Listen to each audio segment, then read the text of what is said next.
அபார கருணா சிந்தும் ஞானதம் சாந்தரூபினம் ஸ்ரீ சந்திரசேகர குரும் பிரணவாமி முதான்பகம். அத்வைதாசவ நண்பர்கள் அனைவருக்கும் என் நமஸ்காரங்கள். நாளைய தினம் மகாலட்சுமி தாயார் பத்மாவதியாக அவதரித்த ஒரு அற்புதமான நாள்.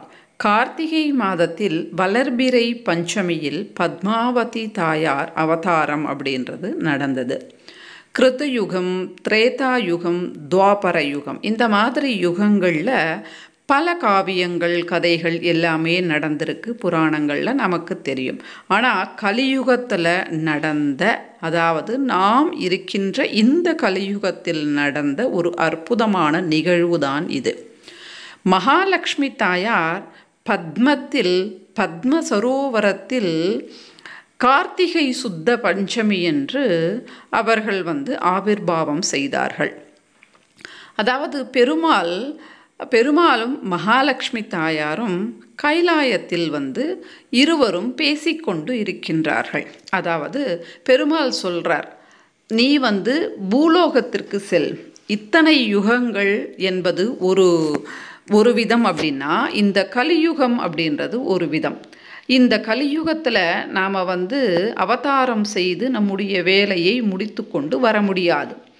கலியுகத்தில் இருக்கின்ற, அதாவது மக்கள் அனைவருமே ஏதோ ஒரு விதத்தில் கெட்ட குணங்களை படைத்தவர்களாக இருப்பார்கள்.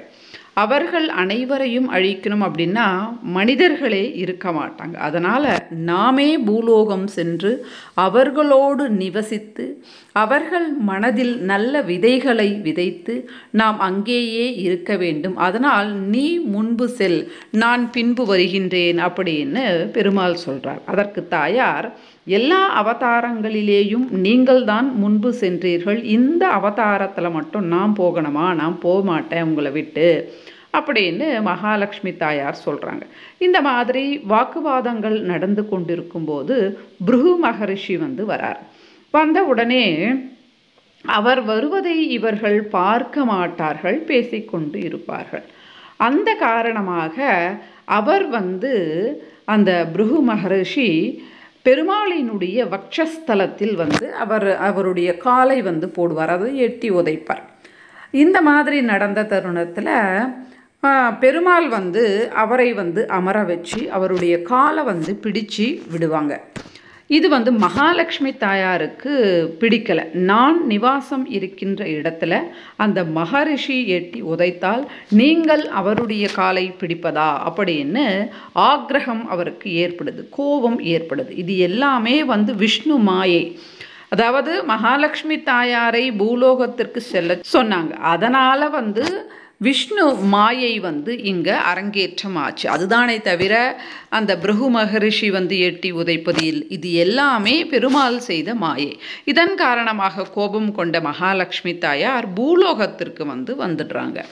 அதற்கு பிறகு நிறைய கதைகள் இருக்குது. மகாலட்சுமி தாயார் ஷட் லக்ஷ்மியாக இந்த பூலோகத்தில் அவதாரம் செய்கிறாங்க.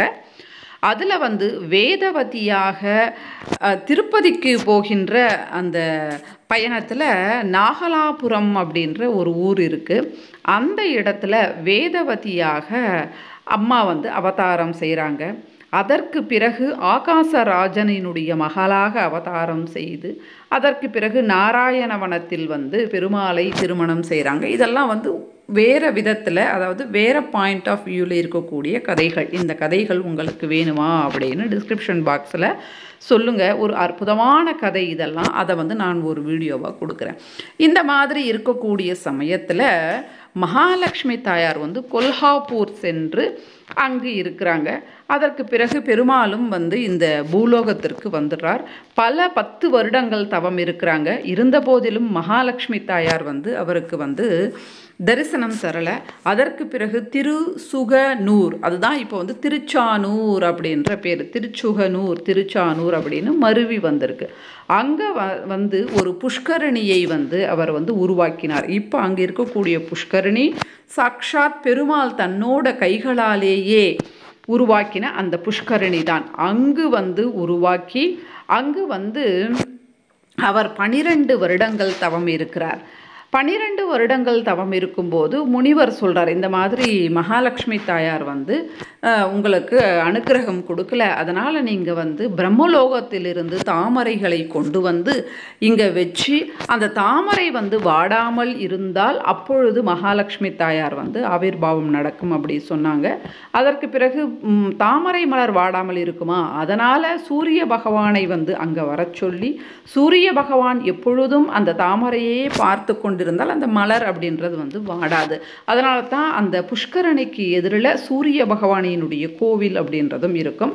அப்படி அந்த மலர் வந்து வாட்டம் காணாமல் இருந்த அந்த சமயத்தில் கார்த்திகை மாதத்தில் சுத்த பஞ்சமி என்று மகாலட்சுமி தாயார் வந்து தங்க தாமரையில் வந்து பிறக்கிறாங்க. அதனால தான் அவங்க பேர் வந்து பத்மாவதி, பத்மத்தில் வந்து பிறந்ததினால அவர்கள் பெயர் வந்து பத்மாவதி அப்படின்னு பேர். அலமேலு மங்கை அப்படின்னும் சொல்லுவாங்க, அலர் மேல் மங்கை அப்படின்ற பெயர். அந்த மாதிரி அவங்க அதில் வந்து அவர்களுடைய ஆவிர்பாவம் நடந்தது. நாளைய தினம் வந்து மகாலட்சுமி தாயாரினுடைய ஸ்ரீ பஞ்சமி வைபவம் கோலாகலமாக நடக்கும். திருப்பதியில் இருந்து மகாலட்சுமி தாயாருக்கு பெருமாள் வந்து நகை ஒன்று அனுப்புவார். ஒவ்வொரு வருடமும் ஒவ்வொரு விதமான நகைகள் வந்து அம்பாளுக்கு அனுப்புவார். புடவைகள், மஞ்சள், குங்குமம், பூக்கள், பிரசாதங்கள் எல்லாமே யானை மேலே வரும்.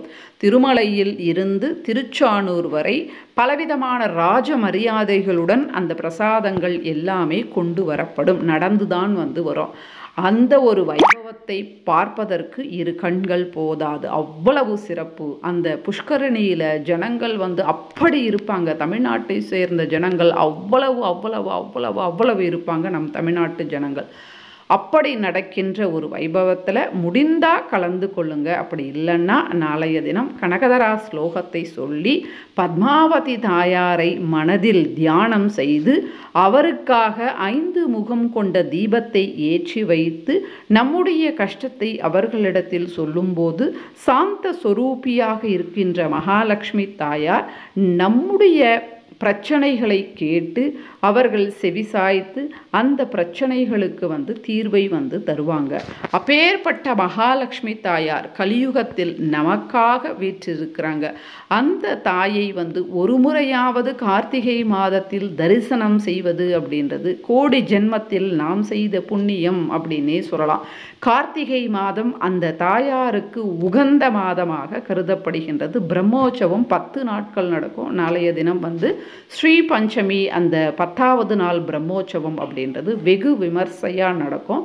அதனால் நாளைய தினம் அவருக்காக தீபம் ஏற்றி நாம் அனைவரும் வணங்குவோம். நன்றி, வணக்கம். ஸ்ரீ மகா பெரியவா சரணம்.